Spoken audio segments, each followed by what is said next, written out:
Dragon's teeth, Russia's favorite anti-tank obstacles, are appearing behind Russian lines and are causing tremendous casualties as drivers just slam into them. But is there more to this story than meets the eye? Why is the Kremlin calling sabotage? I'm Paul, U.S. Army combat veteran. Let's talk about it. Okay, so this is actually a pretty bizarre story about Kursk, right? So in Kursk, Russian troops are finding dragon's teeth positioned on Russian roadways, particularly roadways that Russian forces use to get to and from positions.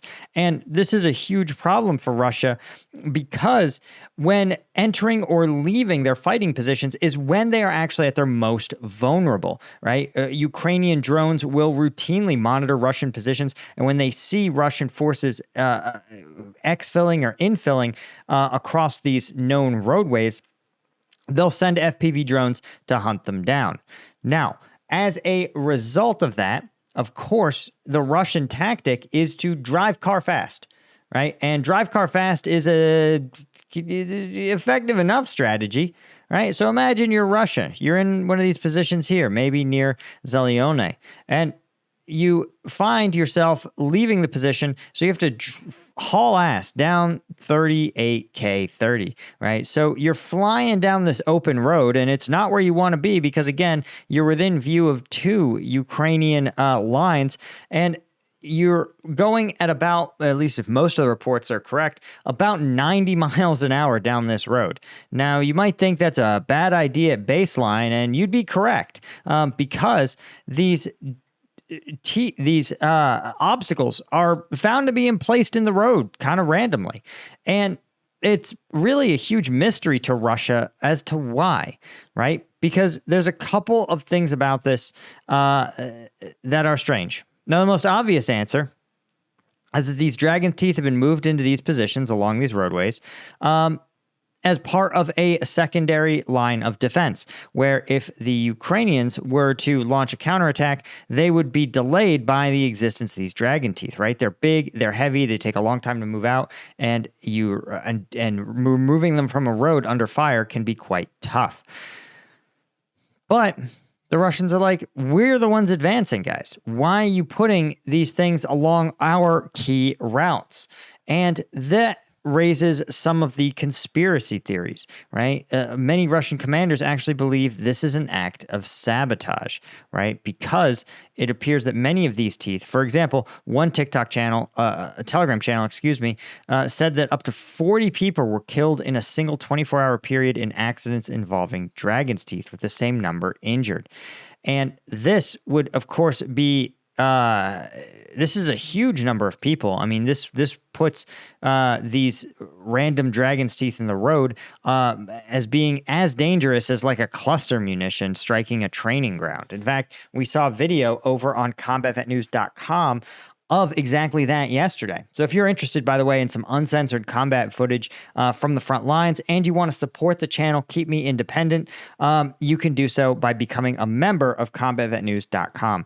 And just yesterday, we took a look at some of the footage from the front line, especially of Ukraine using its cluster munitions to target Russian training grounds. Now, why Russians are training their troops in range of Ukrainian deep strike weapons is kind of a mystery to me, but we saw that despite being pretty devastating, some of the reports indicated that 10 to 20 soldiers were killed by these cluster munitions. So when you see casualty rates of 40 plus, you're talking about these big concrete blocks that don't do anything or go anywhere, are apparently as lethal in some cases as these bombs, right? So the question the Kremlin's asking is, are these sabotage, right? Is this a deliberate act by Russian forces who have been compromised by Ukraine, right?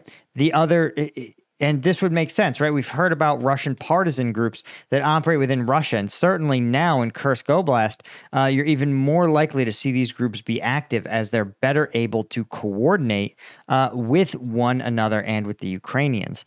And so as a result, perhaps they are putting these dragon's teeth into place. But you can see that this sort of obstacle is problematic for a bunch of reasons. The first of which is that these are heavy, heavy teeth, right? These are not easy to lift.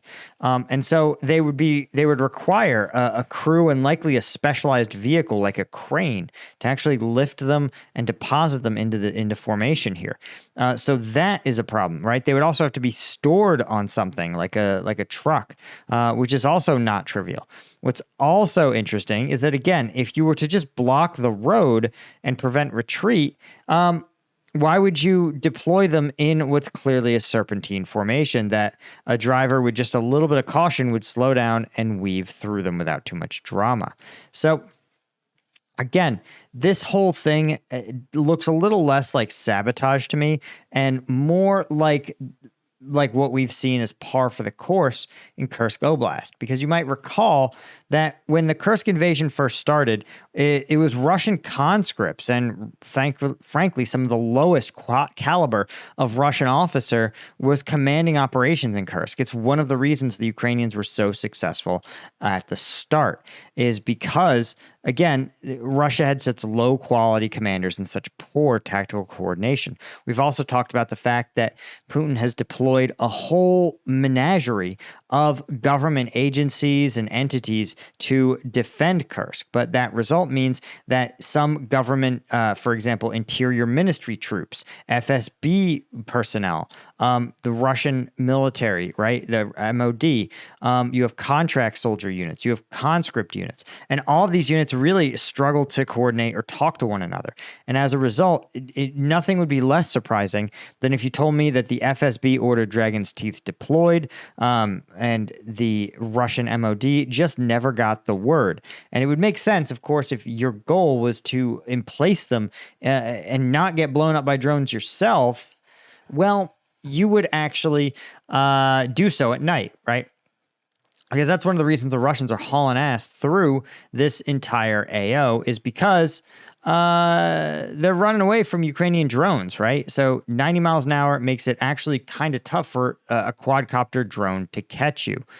So all in all, again, I think this is a sign that more like Russian command remains in a state of total chaos and probably isn't sabotage. But of course, if it was sabotage, that's exactly what they'd want us to think. Anyway, guys, that's all I had. Huge thank you to Bill Collier, Robert Colburn, Gaius Martin, Gina Cuesta, Chris Gorsuch, Francis Karius, L90, Petra Tororu, as well as all of our Lieutenant tier members. Couldn't do this without you guys. Come join us over there. Become a member, and I'll see you in the next one. Cheers.